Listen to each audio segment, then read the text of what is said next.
भक्तों, हम सब मंदिरों में जाते हैं, दीप जलाते हैं, घंटियां बजाते हैं, 56 भोग लगाते हैं, लेकिन प्रश्न ये है कि क्या भगवान को केवल इन बाहरी आडंबरों से ही प्रसन्न किया जा सकता है?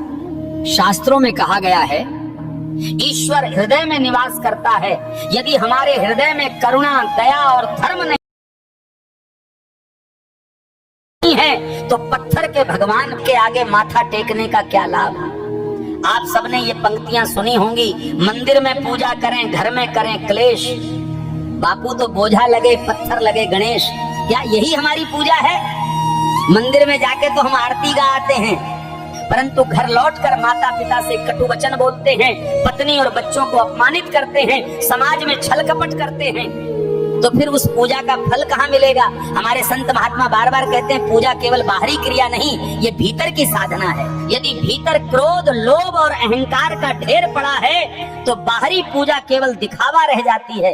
फिर कहा गया है पत्थर के भगवान को लगते 56 भोग, मर जाते फुटपाथ पे भूखे प्यासे लोग। भक्तों, ये हमारे समाज की सबसे बड़ी विडंबना है।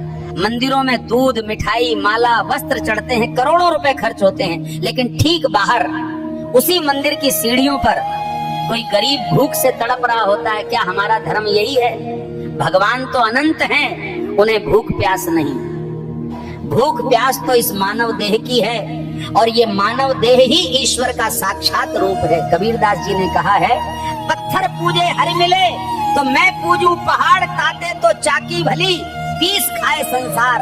अर्थ यह है कि यदि भगवान केवल पत्थर पूजने से मिलते तो पहाड़ पूज लेना ही पर्याप्त होता, परंतु सच्चा भगवान तो सेवा में है, प्रेम में है, करुणा में है। भक्तों, धर्म केवल मंदिर की दीवारों में कैद नहीं है। धर्म तो तब जीवित होता है जब हम किसी भूखे को अन्न दे देते हैं, किसी प्यासे को जल पिला देते हैं, किसी निराश व्यक्ति को आशा का संबल दे देते हैं। यही सच्ची आराधना है, यही सच्चा 56 भोग है। भगवान श्री कृष्ण ने गीता में कहा है, तो पत्रम पुष्पम फलम तोयम यो मे भक्त्या प्रयच्छति, अर्थात यदि कोई प्रेम से एक पत्र, एक पुष्प, एक फल, यहाँ तक कि जल भी अर्पण करता है तो मैं उसे स्वीकार करता हूँ। तो क्या हमें करोड़ों रुपए की भेंट देनी है? नहीं, हमें चाहिए शुद्ध हृदय, निष्कपट भक्ति और जीव मात्र के प्रति करुणा। प्रिय श्रोताओं, आज इंसान का हृदय ही पत्थर बन गया है। बाहर मूर्तियां चमचमाती हैं, पर भीतर का इंसान कठोर और निष्ठुर हो गया है। हमें ये कठोरता तोड़नी है। भजन पूजन का असली उद्देश्य है कि हम भीतर कोमल बने, दूसरों का दुख समझें और उनका जीवन सुधारने का प्रयत्न करें। तो आओ संकल्प लें, हम पूजा करेंगे पर साथ ही सेवा भी करेंगे, तभी हमारी पूजा सच्चे अर्थों में स्वीकार होगी।